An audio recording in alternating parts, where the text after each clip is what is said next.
وقالوا قلوبنا غلف، اور انہوں نے کہا ہے کہ ہمارے دل تو غلافوں کے اندر بند ہیں۔ یہ اس کو ملائیے پہلی آیت جو آج ہم نے پڑھی ہے، افتطمعون ان یؤمنوا لکم، تو اے مسلمانوں کیا تم یہ توقع رکھتے ہو اور چاہتے ہو کہ یہ تمہاری بات مان لیں گے؟ ان کی اس خواہش کے جواب میں جو وہ کہتے تھے وہ یہ قول ہے، وقالوا قلوبنا غلف، ہمارے دل غلافوں میں ہیں، میاں تمہاری بات ہم پر اثر نہیں کر سکتی، جاؤ کسی اور سے بات کرو۔ آج بھی آپ کو یہ الفاظ سننے کو مل جائیں گے، قلوبنا غلف، ہمارے دل تو غلافوں میں ہیں، بڑے مضبوط ہیں، مستحکم ہیں، تمہاری بات اس میں گھر کر ہی نہیں سکتی۔ بل لعنہم اللہ بکفرہم، یہ ہے تبصرہ۔ جس کو یہ کہہ رہے ہیں کہ ہمارے دل محفوظ ہیں اور غلافوں میں ہیں، حقیقت میں تو ان پر لعنت ہو چکی ہے اللہ کی طرف سے ان کے کفر کی وجہ سے۔ فقلیلا ما یؤمنون، تو واقعتاً اب کم ہی ہوں گے ان میں سے جو ایمان لائیں گے۔ وَلَمَّا جَاءَهُمْ كِتَابٌ مِّنْ اللَّهِ مُصَدِّقٌ لِّمَا مَعَهُمْ، اب یہاں پر ذکر ہو رہا ہے خود حضور صلی اللہ علیہ وسلم کا، اور جب آ گئی ان کے پاس کتاب اللہ کے پاس سے، یعنی یہ قرآن، مصدق لما معہم، جو اس کی تصدیق کرتے ہوئے آیا جو ان کے پاس ہے۔ میں اس کی وضاحت کر چکا ہوں، قرآن ایک طرف تصدیق کرتا ہے تورات اور انجیل کی، اور دوسری طرف وہ مصداق بن کر آیا ہے تورات اور انجیل کی پیشن گوئیوں کا۔ وَكَانُوا مِن قَبْلُ يَسْتَفْتِحُونَ عَلَى الَّذِينَ كَفَرُوا، اور ان کا حال یہ تھا کہ وہ آخری کتاب اور آخری نبی کے حوالے اور واسطے سے اللہ تعالیٰ سے فتح کی دعائیں کیا کرتے تھے کافروں کے خلاف۔ ہوتا کیا تھا کہ یہ تین قبیلے مدینے میں آ گئے کہ جو یہودی تھے، بنو قینقاع، بنو نذیر اور بنو قریظہ، اسی میں وہاں رہتے تھے اوس اور خزرج جو یمن سے آئے تھے، اصل عربی قبائل تھے، پھر آس پاس کے قبائل بھی تھے، وہ سب کے سب امیین میں سے تھے، ان کے پاس نہ کوئی کتاب، نہ کوئی شریعت، نہ کسی نبوت سے آگاہ۔ اب ان کے آپس میں جب لڑائیاں ہوتی تھیں اور یہ مار کھاتے تھے، سرمایہ دار تھے، دولت والے تھے، عام طور پر بزدل تھے، لہذا جب بھی کبھی مقابلہ ہوتا تھا مار کھاتے تھے، تو وہاں یہ کہا کرتے تھے کہ ابھی تو تم ہمیں مار لیتے ہو، دبا لیتے ہو، نبی آخری زمان کی آنے کا وقت آ چکا ہے، وہ نئی کتاب لے کر آئیں گے، جب وہ آئیں گے ہم ان کے ساتھ ہو کر جب تم سے جنگ کریں گے تو تم ہمیں شکست نہیں دے سکو گے، ہمیں فتح حاصل ہوگی۔ اور دعا کیا کرتے تھے اللہ اس نبی آخر الزماں کا ظہور جلد ہو تاکہ اس کے واسطے سے اور اس کے ذریعے سے اس کے صدقے ہمیں فتح مل سکے۔ یہ دعائیں تھیں، چونکہ خزرج اور اوس کے لوگوں نے ان کی یہ دعائیں سنی ہوئی تھیں۔ یہی وجہ ہے کہ حج میں سن 11 نبوی کے حج میں یا سن 10 نبوی کے حج میں جب وہاں پر 6 آدمیوں سے حضور نے بات کی جو خزرج کے تھے، سب کے سب انہوں نے کلنکھیوں سے ایک دوسرے کو دیکھا، معلوم ہوتا ہے یہ وہی نبی ہے جن کا ذکر یہ یہودی کرتے ہیں، تو اس سے پہلے کہ وہ ایمان لائے تم ایمان لے آؤ۔ گویا کہ وہ علم بالواسطہ طور پر جو انہیں پہنچا تھا وہ ان کے لیے کتنا بڑا سرمایہ بن گیا، ان کی نجات کا ذریعہ بن گیا، اور وہ علم جو ان کے پاس تھا تعصب کی وجہ سے اور تکبر کی وجہ سے وہ اسی طرح رہ گئے۔ فَذَهَبَ اللَّهُ بِنُورِهِمْ وَتَرَكَهُمْ فِي ظُلُمَاتٍ لَا يُبْصِرُونَ صُمٌّ بُكْمٌ عُمْيٌ فَهُمْ لَا يَرْجِعُونَ۔ وَلَمَّا جَاءَهُمْ كِتَابٌ مِّنْ عِندِ اللَّهِ مُصَدِّقٌ لِّمَا مَعَهُمْ وَكَانُوا مِن قَبْلُ يَسْتَفْتِحُونَ عَلَى الَّذِينَ كَفَرُوا فَلَمَّا جَاءَهُم مَّا عَرَفُوا كَفَرُوا، تو جب ان کے پاس آ گئے وہ چیز جسے انہوں نے پہچان لیا پھر انہوں نے کفر کیا۔ فَلَعْنَةُ اللَّهِ عَلَى الْكَافِرِينَ، تو اللہ کی لعنت ہے ایسے کافروں پر۔ بئس ما اشتروا به أنفسهم أن يكفروا بما أنزل الله بغيا أن ينزل الله من فضله على من يشاء من عباده، بہت بری شے ہے جس کے عوض کہ انہوں نے اپنی جانوں کو فروخت کر دیا، یعنی دنیا کا حقیر سا نفع، یہاں کی حقیر سی مسندیں، یہاں کا جو بھی چودراہٹیں ہیں، جو بھی ان کی حیثیت ہے، صرف اس کا قربانی دینے کو تیار نہیں، یہی تو سبب ہے، اس کی وجہ سے کفر کر رہے ہیں پہچان کر۔ تو بری ہے وہ شے جس کے لیے انہوں نے اپنے آپ کو بیچ دیا۔ ان یکفروا، کہ وہ کفر کر رہے ہیں اس وجہ سے، بما انزل اللہ بغیا، جو اللہ نے نازل فرمایا ہے، اور کفر کیوں کر رہے ہیں اس زدہ میں، ان ینزل اللہ من فضلہ علی من یشاء من عبادہ، کہ اللہ تعالیٰ نے نازل کر دیا ہے اپنے اس فضل میں سے اپنے بندوں میں سے جس پر چاہا۔ وہ اس امید میں تھے کہ وہ اسرائیلی ہی ہوگا۔ جب 1400 برس تک نبوت ہمارے پاس رہی، اب فترت کا زمانہ ہے، 600 برس گزر گئے، اب آخری نبی آنا ہے، ان کو گمان یہ تھا وہ ہم میں سے ہی ہوگا۔ یہاں یہ ہوا کہ یہ رحمت اللہ کی اور یہ فضل جو ہے بنی اسماعیل پر ہو گیا. اس کی وجہ سے زدم زدہ بغین، اس بغین کے لفظ کو اچھی طرح نوٹ کر لیجئے. یہ اختلاف جو ہوتا ہے دین میں، اس کا اصل سبب یہ بغین کا لفظ آئے گا بار بار قرآن مجید میں. یہ بغین کیا ہے؟ جس سے عہد حاضر کے ایک خاص جو مکتب فکر ہے سائیکالوجی کا، ایڈلر کا، اس میں یہ قرار دیا گیا ہے کہ انسان کے جو موٹیوز ہیں، جو اس کا انسٹنکٹس ہیں، ان میں ایک بہت پاورفل موٹیو جو ہے to dominate, urge to dominate. میں اس کی بات کیوں مانوں، یہ کیوں نہ میری مانے، یہ ڈومینیشن. تو بغین، بغیہ کے معنی بھی ہے حد سے بڑھنا، تجاوز کرنا. تو وہ اپنی حد سے بڑھ کر دوسروں کے اوپر روب گانٹھنے کے لیے یہ سارا انہوں نے کیا، اس وجہ سے کہ بنی اسماعیل کے ایک شخص محمد صلی اللہ علیہ وسلم پر اللہ تعالیٰ نے یہ رحمت نازل فرما دی. فباؤوا بغضب علی غضب، تو وہ لوٹے غضب پر غضب لے کر، یعنی تہ بر تہ غضب ہے ان پر اللہ تعالیٰ کا. وَلِلْكَافِرِينَ عَذَابٌ مُّهِينٌ، اور ایسے کافروں کے لیے اہانت آمیز، مہین اہانت سے بنا ہے، اہانت آمیز عذاب ہے. وَإِذَا قِيلَ لَهُمْ آمِنُوا بِمَا أَنزَلَ اللَّهُ، اور جب ان سے کہا جاتا ایمان لاؤ اس پر جو اللہ نے نازل فرمایا، قَالُوا نُؤْمِنُ بِمَا أُنزِلَ عَلَيْنَا، ہم ایمان رکھتے ہیں اس پر جو ہم پر نازل ہوا. وَيَكْفُرُونَ بِمَا وَرَاهُ، اور وہ کفر کر رہے ہیں جو اس کے پیچھے ہے. انہوں نے انجیل کا کفر کیا، حضرت مسیح کو نہیں مانا. انہوں نے محمد کا کفر کیا ہے صلی اللہ علیہ وسلم، اور قرآن کو نہیں مانا. وَهُوَ الْحَقُّ مُصَدِّقًا لِمَا مَعَهُمْ، اور وہ کفر کر رہے ہیں حالانکہ وہ حق ہے، سچ ہے، درست ہے، اور تصدیق کرتے ہوئے آیا ہے اس کی جو ان کے پاس ہے. قل، اے نبی ان سے کہیے، فَلِمَ تَقْتُلُونَ أَنبِيَاءَ اللَّهِ، یہاں وہ لفظ واضح ہو گیا. تو پھر کیوں تم قتل کرتے رہے ہو اللہ کے نبیوں کو، من قبل، اس سے پہلے. ایسے ہی حق پرست ہو، ایسے ہی جو کچھ تم پر نازل کیا گیا اس پر ایمان رکھنے والے ہو، تو تم نے نبیوں کو کیوں قتل کیا؟ تم نے زکریا کو کیوں قتل کیا علیہ الصلوۃ والسلام؟ تم نے یحییٰ کو کیوں قتل کیا علیہ الصلوۃ والسلام؟ تمہارے تو ہاتھ جو ہے نبیوں کے خون سے آلودہ ہیں.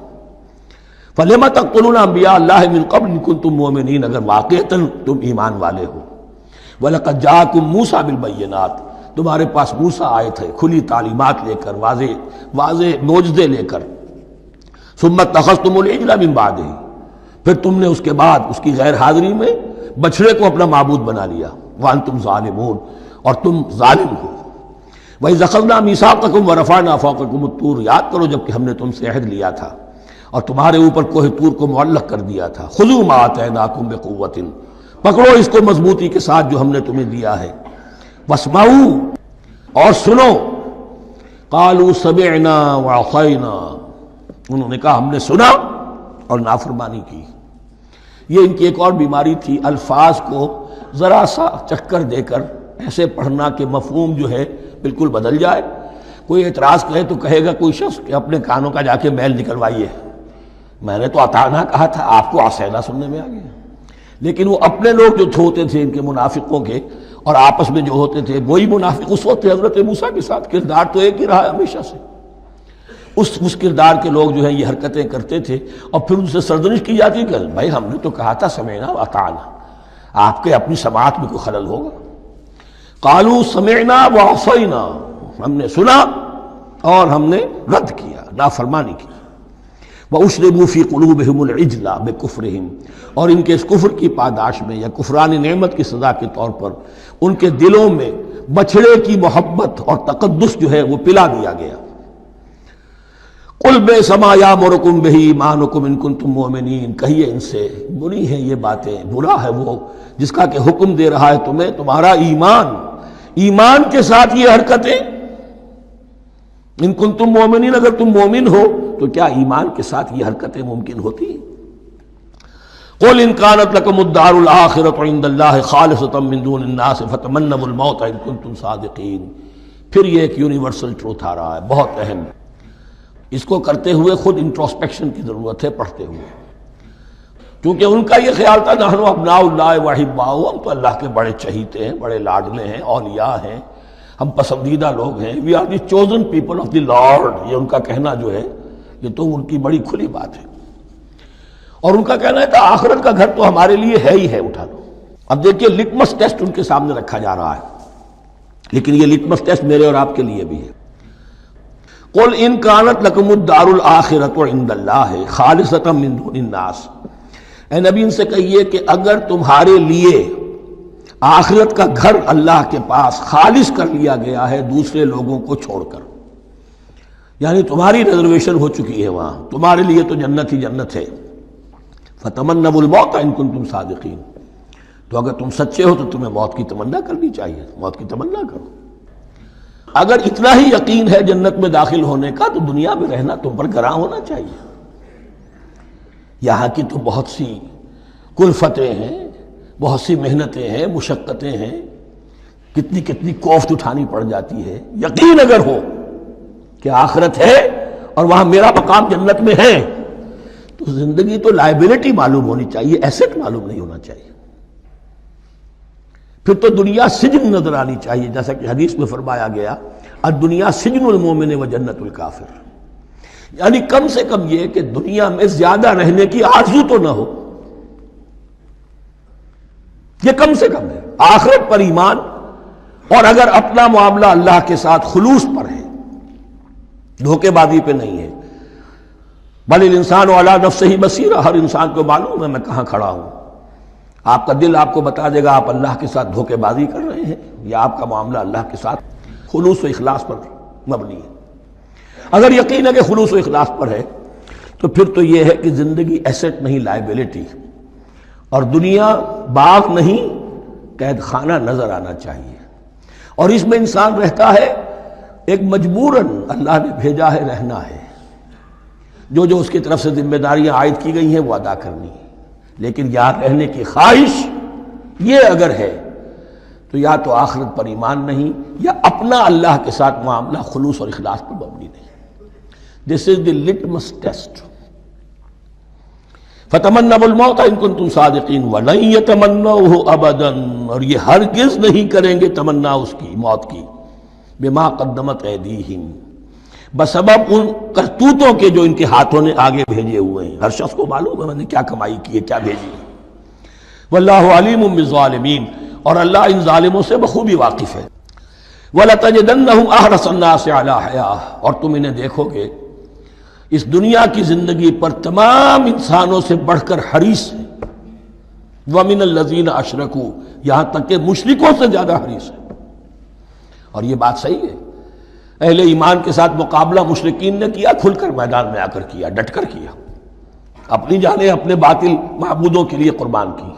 یہودی نہیں لڑ سکے، من ورائے جدر، فصیلوں کے پیچھے سے اور ادھر سے، لیکن سامنے آ کر مقابلہ نہیں کر سکے، اس لیے کہ انہیں جانیں بہت عزیز تھیں۔ وَلَتَجِدَنَّهُمْ أَحْرَصَ النَّاسِ عَلَىٰ حَيَاةٍ وَمِنَ الَّذِينَ أَشْرَكُوا، حتیٰ یہ کہ مشرکین سے بھی زیادہ یہ دنیا کی زندگی کے حریص ہیں۔ یود احدہم لو یعمر الف سنہ، ان میں سے ہر ایک کی یہ خواہش ہے کہ کسی طرح اس کی عمر 1000 برس ہو جائے۔ وما ہوا بمزحزحہ من العذاب ان یعمر، اور اگر ان کو معمر کر بھی دیا جائے، طویل زندگی دے بھی دی جائے تو عذاب سے تو چھٹکارا نہیں ملے گا، آخرت تو بالآخر تو آنی ہے۔ واللہ بصیر بما یعملون، اور اللہ دیکھ رہا ہے جو کچھ کہ وہ کر رہے ہیں۔ قل من کان عدوا لجبریل فانہ نزلہ علی قلبک، اب جیسا کہ میں نے عرض کیا کہ ان کا خیال یہ تھا کہ آخری نبوت کا وقت تو قریب ہے، ہوگا وہ کوئی اسرائیلی، ہوگا ہم میں سے۔ معاملہ ہو گیا تلپٹ، اللہ نے ان کی آزمائش اتنی بڑی کر لی کہ جنہیں حقیر سمجھتے تھے، بڑی امیین ہیں، ان پڑھ ہیں، نہ ان کے پاس کتاب، نہ کوئی شریعت، نہ کوئی قانون، نہ کوئی ضابطہ، کچھ بھی نہیں، اللہ نے ان میں سے ایک آدمی کو، ایک شخص کو چن لیا۔ لہذا ان کے لیے اب ان کے اندر دشمنی پیدا ہوئی، کس سے؟ گالیاں دینے لگے حضرت جبرائیل کو، اس نے دشمنی کی ہے ہمارے ساتھ، آ تو رہا تھا پیغام ہم میں سے کسی کے لیے، لے گیا ادھر۔ اور یہ بات آپ کو شاید بڑی عجیب لگے، لیکن یہ کہ شیخ احمد سرہندی رحمۃ اللہ علیہ نے اپنے مکاتیب میں یہ لکھا ہے کہ اہل تشیع کا ایک فرقہ ایسا بھی رہا ہے، میں نہیں جانتا کہ آج بھی ہے یا نہیں ہے، جس کو غرابیہ کہتے تھے۔ غرابیہ، ان کا عقیدہ یہ تھا کہ حضرت محمد صلی اللہ علیہ وسلم اور حضرت علی رضی اللہ تعالی عنہ، ان کی ارواح بالکل ایک دوسرے کے ایسے مشابہ تھیں جیسے ایک کوا دوسرے کوے کے مشابہ ہوتا ہے، غراب کوے کو کہتے ہیں۔ تو جبریل دھوکہ کھا گئے. وہ وہی اللہ نے بھیجی تھی علی کے لیے لے گئے محمد کے پاس صلی اللہ علیہ وسلم. تو یہ بات جو شیخ احمد سرہندی کی لکھی ہوئی غرابیہ فرقہ ان کا، مجھے یہ نہیں معلوم کہ اب بھی ہیں یا نہیں ہے، لیکن یہ بات یہود کے ہاں جو ہے وہ موجود تھی. اور بات جان لیجئے لَيَأْتِيَنَّ عَلَىٰ أُمَّتِي مَا أَتَىٰ عَلَىٰ بَنِي إِسْرَائِيلَ حَسْبَ النَّعْلِ بِالنَّعْلِ، اس کی حقیقت اور سے اور منکشف ہوتی چلی جائے گی. تو اب یہاں فرمایا قُلْ مَنْ كَانَ عَدُوًّا لِجِبْرِيلَ، اے نبی کہہ دیجئے جو کوئی بھی دشمن ہو گیا ہو جبرائیل کا، فَإِنَّهُ نَزَّلَهُ عَلَىٰ قَلْبِكَ بِإِذْنِ اللَّهِ، تو اس نے تو نازل کیا ہے اس قرآن کو آپ کے دل پر اللہ کے حکم سے، جبرائیل کا اپنا اختیار تو نہیں تھا. مصدقا لما بین یدیہ، اور یہ تصدیق کرتے ہوئے آیا ہے اس کی جو اس کے سامنے موجود ہے. وہدی وبشریٰ للمؤمنین، اور ہدایت اور بشارت ہے اہل ایمان کے لیے. اور اس کے بعد اب فرمایا جا رہا ہے کہ اللہ اور اس کے رسول اور اس کے ملائکہ یہ ایک آرگینک ہول ہیں، یہ ایک جماعت ہے، ان میں کوئی رکھنا نہیں ہو سکتا، ان میں کوئی اختلاف نہیں ہو سکتا. اگر کوئی جبریل کا دشمن ہے تو وہ اللہ کا دشمن ہے، اگر کوئی اللہ کے سچے رسول کا دشمن ہے تو وہ اللہ کا دشمن ہے، جبریل کا بھی دشمن ہے.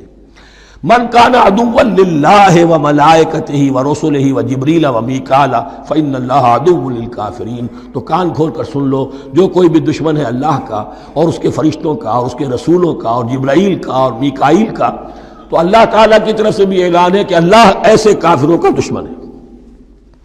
وَلَقَدْ أَنزَلْنَا إِلَيْكَ آيَاتٍ بَيِّنَاتٍ، اور اے نبی ہم نے آپ کی طرف نازل کر دی ہیں روشن آیات. وَمَا يَكْفُرُ بِهَا إِلَّا الْفَاسِقُونَ، اور انکار نہیں کرتے ان کا مگر وہی کہ جو سرکش ہے. وَمَا يُضِلُّ بِهِ إِلَّا الْفَاسِقِينَ، تیسرے رکوع میں جو سورہ بقرہ کے الفاظ آئے تھے. أَوَكُلَّمَا عَاهَدُوا عَهْدًا نَبَذَهُ فَرِيقٌ مِّنْهُمْ، تو جب بھی کبھی انہوں نے کوئی عہد کیا، اللہ سے میثاق کیا، اللہ کے رسولوں سے کوئی عہد کیا، نبذہ فریق منہم، ان میں سے ایک گروہ نے اس معاہدے کو پھینک دیا اٹھا کر. بل اکثرہم لا یؤمنون، بلکہ ان کی اکثریت جو ہے ایمان سے خالی ہے. جیسا کہ حال آج امت مسلمہ کا ہے. مسلمان ہیں، ایمان حقیقی، ایمان قلبی، یقین والا ایمان وہ کتنوں کو حاصل ہے. ڈھونڈ اب ان کو چراغ رخ زیبا لے کر. وَلَمَّا جَاءَهُمْ رَسُولٌ مِّنْ عِندِ اللَّهِ مُصَدِّقٌ لِّمَا مَعَهُمْ نَبَذَ فَرِيقٌ مِّنَ الَّذِينَ أُوتُوا الْكِتَابَ، پھر وہی بات. اور جب آئے ان کے پاس اللہ کی طرف سے ایک رسول یعنی محمد صلی اللہ علیہ وسلم، مصدق لما معہم، اور تصدیق کرتے ہوئے آئے ہیں اس کی جو ان کے پاس موجود ہے، ان کے ساتھ ہے. نبذ فریق من الذین اوتوا الکتاب کتاب اللہ وراء ظہورہم، ان کی ایک گروہ، ان کی ایک جماعت نے اللہ کی کتاب کو اپنی پیٹھوں کے پیچھے پھینک دیا. کانہم لا یعلمون، گویا کہ وہ جانتے ہی نہیں، انجانے سے وہ کر رہے گئے، نہیں ہمیں کچھ پتہ نہیں. ان کے عوام پوچھتے ہوں گے کیا یہ وہی نبی ہیں جن کا ذکر نہیں، کیا بولے، کوئی یقین سے نہیں کہہ سکتے، کچھ نہیں، ابھی دیکھیں گے، تیل دیکھو، تیل کی دھار دیکھو. کانہم لا یعلمون، جیسے انہیں علم نہیں. واتبعوا ما تتلو الشیاطین علی ملک سلیمان. اب ایک اور حقیقت نوٹ کیجئے، جب کسی مسلمان امت میں دین کی اصل حقیقت، اصل تعلیمات سے بہت پیدا ہوتا ہے تو رجحان کدھر ہو جاتا ہے؟ جادو، ٹونا، ٹوٹکا، تعویذ، عملیات.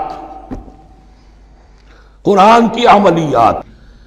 قرآن اترا تھا کسی اور کے لیے، کام کے لیے، یہ اس کو ذریعہ بناتے ہیں دشمن کو زیر کرنے کے لیے.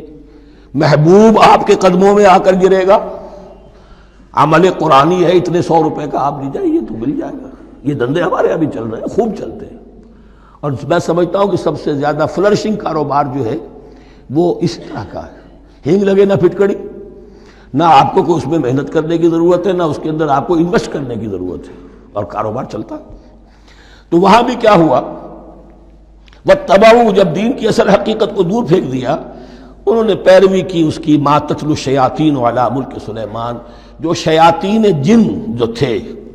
علی ملک سلیمان سے مراد ہے علی عہد ملک سلیمان، حضرت سلیمان کے زمانے میں، چونکہ اللہ تعالیٰ نے ان جنات کو حضرت سلیمان کے تابع کر دیا تھا، تو وہاں پر چونکہ ان کا اب جو ہے کوئی میل جول زیادہ تھا لوگوں کے ساتھ، تو وہ انہیں کچھ اس قسم کی چیزیں سکھاتے رہتے تھے، گویا کہ اندر سے تخریب کاری. واتبعوا ما تتلو الشیاطین علی ملک سلیمان وما کفر سلیمان ولکن الشیاطین کفروا. اور سن لو، سلیمان نے کبھی کفر نہیں کیا بلکہ یہ شیاطین تھے کہ جو کفر کرتے تھے. جادو کفر ہے، لیکن آپ کو نقش سلیمانی آج تک بھی لفظ ملے گا، نقش سلیمانی. آج بھی مسلمان بھی ان چیزوں کو حضرت سلیمان کی طرف منسوب کر رہے ہیں. وہ ظلم اب بھی جاری ہے. وما کفر سلیمان ولکن الشیاطین کفروا یعلمون الناس السحر، وہ لوگوں کو جادو سکھاتے تھے. وما انزل علی الملکین ببابل ہاروت و ماروت، اور جو کچھ نازل کیا گیا دو فرشتوں پر، ہاروت اور ماروت پر، بابل میں. بابل یہ ہے پرانا عراق، بیبلونیا. نبوکدنضر بھی بیبلونیا کا بادشاہ تھا، نمرود بھی بیبلونیا کا بادشاہ تھا. عراق کے بادشاہوں کا لقب ہی تھا نمرود، نماردہ اس کی جمع ہے. تو حضرت سلیمان کی حکومت جب تھی تو وہاں پر یہ لوگ جنات جو ہیں وہ اس قسم کی تخریب کاری کر رہے تھے. تو اللہ تعالیٰ نے آخری آزمائش کے لیے دو فرشتوں کو زمین پر اتارا، اور وہ انسانی شکل میں لوگوں کو جادو سکھاتے تھے. بتاتے بھی جاتے تھے دیکھو جادو کفر ہے، ہم سے مت سیکھو، لیکن اس کے باوجود لوگ سیکھتے تھے. تو گویا کہ ان پر اتمام حجت ہو گیا کہ اب ان کے اندر خباثت جو ہے پوری طریقے سے گھر کر چکی ہے. وما یعلمان من احد، اور وہ نہیں سکھاتے تھے کسی کو بھی، حتی یقولا انما نحن فتنۃ فلا تکفر، یہاں تک کہ وہ کہہ دیتے تھے کہ دیکھو ہم تمہاری آزمائش کے لیے بھیجے گئے ہیں، ہم فتنہ ہیں تو تم کفر مت کرو. فَيَتَعَلَّمُونَ مِنْهُمَا مَا يُفَرِّقُونَ بِهِ بَيْنَ الْمَرْءِ وَزَوْجِهِ، تو وہ سیکھتے تھے ان دونوں سے وہ شے کہ جس کے ذریعے سے تفریق کر سکے ایک شخص اور اس کی بیوی کے درمیان. تفرقہ ڈالنا گھروں کے اندر، فساد. اب بھی یہ عورتوں کے اندر یہ کام بڑی تیزی کے ساتھ چلتے ہیں. تعویذ اور دھاگے اور کیا کچھ گنڈے چلتے ہیں. وما هم بضارین بہ من احد، اور نہیں تھے وہ ضرر پہنچانے والے کسی کو کچھ بھی الا باذن اللہ. ایمان کا تقاضا یہ ہے کہ چاہے کوئی دوا ہو وہ بھی باذن رب کام کرے گی، ورنہ نہیں. کوئی اور اسباب طبیعیہ ہیں ان کے بھی اثرات ظاہر ہوں گے اگر اللہ چاہے گا، اس کے بغیر کچھ نہیں ہو سکتا. جادو کا بھی اثر ہوگا تو اللہ کے اذن سے ہوگا. تو بندہ مومن کو ڈٹے رہنا چاہیے اور مقابلہ کرنا چاہیے. وما هم بضارین بہ من احد الا باذن اللہ ویتعلمون ما یضرهم ولا ينفعهم، اور وہ سیکھتے تھے ان سے وہ چیزیں جو ان کے لیے مضرت بخش تھی، ضرر پہنچانے والی، اور انہیں نفع نہیں پہنچاتی تھی. وَلَقَدْ عَلِمُوا لَمَنِ اشْتَرَاهُ مَا لَهُ فِي الْآخِرَةِ مِنْ خَلَاقٍ، حالانکہ یہ بات ان کے علم میں آ چکی تھی کہ جس نے بھی اس چیز کو حاصل کیا، جادو سیکھا، اس کا پھر آخرت میں کوئی حصہ نہیں ہے. وَلَبِئْسَ مَا شَرَوْا بِهِ أَنفُسَهُمْ، اور بری تھی وہ چیز جس کے لیے انہوں نے اپنے آپ کو فروخت کر دیا. لَوْ كَانُوا يَعْلَمُونَ، کاش کہ انہیں علم ہوتا. وَلَوْ أَنَّهُمْ آمَنُوا وَاتَّقَوْا، اور اگر وہ ایمان رکھتے اور تقوی کی روش اختیار کرتے، لَمَثُوبَةٌ مِّنْ عِندِ اللَّهِ خَيْرٌ، تو بدلہ پاتے اللہ کی طرف سے بہت ہی اچھا، بہت خیر. لَوْ كَانُوا يَعْلَمُونَ، کاش کہ ان کو معلوم ہوتا. یا ایھا الذین آمنوا لا تقولوا رائنا وقولوا انظرنا واسمعوا. اب ایک اور مثال ان کی، وہ تو تھے منافقین بنی اسرائیل جن کا ذکر ہوا، سمعنا وعصینا. اب یہاں یہ منافقین جو یہاں پر مسلمانوں میں شامل ہو گئے تھے، یہود کے زیر اثر لوگ، اور آ گئے ہیں مسلمانوں میں بھی. اب ان کا معاملہ کیا تھا؟ جب حضور صلی اللہ علیہ وسلم کی محفل میں بیٹھتے تھے تو جیسے ہوتا ہے آپ نے کوئی بات فرمائی تو اگر فرض کیجئے کہ ادھر کے لوگوں نے نہیں سنی، بات سمجھ میں نہیں آئی، تو وہ ان سے درخواست کرتے تھے رعاینا، حضور ذرا ہماری رعایت کیجئے، بات کو دوبارہ دہرا دیجئے، ہماری سمجھ میں نہیں آیا. اب اس کا وہ کیا کرتے تھے یہودی یا یہ ان کے یہودیوں کے زیر اثر منافقین؟ رعاینا، اے ہمارے چرواہے.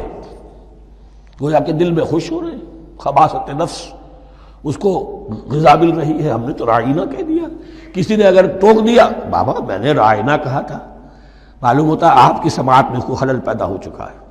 یہ انداز تو مسلمانوں سے کہا جا رہا ہے. یہ واحد آیت ہے اس پورے سلسلے میں جس میں خطاب یا ایھا الذین آمنوا سے ہے، لیکن اصل میں روح سخن اب بھی بنی اسرائیل کی شرارت ہے. یا ایھا الذین آمنوا لا تقولوا رعاینا وقولوا انظرنا واسمعوا. دیکھو تم اس لفظ کو چھوڑ دو، اے اہل ایمان تم مت کہا کرو رعاینا، تم کہا کرو انظرنا. اے نبی ہماری طرف توجہ فرمائیے یا ہمیں مہلت دیجیے. نظر کے دونوں معنی ہیں، دیکھنا ہمیں دیکھیے، اور انتظار بھی اسی سے بنا ہے، ذرا سی مہلت دیجیے. واسمعوا، اور دوسرے یہ کہ توجہ سے سنا کرو تاکہ دوبارہ پوچھنے کی ضرورت ہی پیش نہ آئے۔ وللکافرین عذاب علیم، اور ان کافروں کے لیے تو دردناک عذاب ہے۔ ما یود الذین کفروا من اہل الکتاب ولا المشرکین ان ینزل علیکم من خیر من ربکم، اور نہیں چاہتے وہ لوگ کہ جنہوں نے کفر کیا ہے اہل کتاب میں سے اور مشرکین میں سے بھی، کہ نازل ہو تم پر کوئی بھی خیر تمہارے رب کی طرف سے۔ یہ اہل کتاب بھی اور مشرکین مکہ بھی یہ جل رہے ہیں حسد میں، حسد کی آگ میں، کہ یہ کلام پاک تمہیں کیوں دے دیا گیا، یہ آخری منصب نبوت کا جو ہے خاتم النبیین، یہ منصب جو ہے یہ انہیں کیوں مل گیا۔ وہ نہیں چاہتے کہ کوئی بھی خیر اللہ کی طرف سے تمہیں ملے۔ واللہ یختص برحمتہ من یشاء، حالانکہ یہ اللہ کا پریروگیٹو ہے، اللہ کا فیصلہ ہے، اللہ خاص کر لیتا ہے اپنی رحمت کے لیے جس کو چاہے، یہ اس کا فیصلہ ہے۔ واللہ ذو الفضل العظیم، اور اللہ تعالیٰ بڑے فضل والا ہے۔ ما ننسخ من آیت او ننسها نأت بخیر منها او مثلها، ہم نہیں منسوخ کرتے کسی بھی آیت کو یا اسے بھلواتے۔ ایک تو ہے ننسخ، منسوخ کر دینا، ایک ہے حافظے سے ہی کسی کے محو کر دینا۔ ما ننسخ من آیت او ننسها نأت بخیر منها، تو ہم اس کی جگہ پر اس سے بہتر لے آتے ہیں، او مثلها یا ویسی ہی لے آتے ہیں۔ الم تعلم ان اللہ علی کل شیء قدیر، کیا تم یہ نہیں جانتے کہ اللہ تعالیٰ ہر چیز پر قدرت رکھتا ہے، اسے ہر شے کا اختیار ہے۔ الم تعلم ان اللہ لہ ملک السماوات والارض، کیا تم نہیں جانتے کہ اللہ کے لیے ہی اختیار مطلق ہے، بادشاہی ہے آسمانوں اور زمین کی۔ وما لکم من دون اللہ بولی ولا نصیر، اور نہیں ہے تمہارے لیے اللہ کے سوا کوئی بھی نہ ولی اور نہ مددگار۔ بارک اللہ لی ولکم فی القرآن العظیم ونفعنی وإیاکم بالآیات۔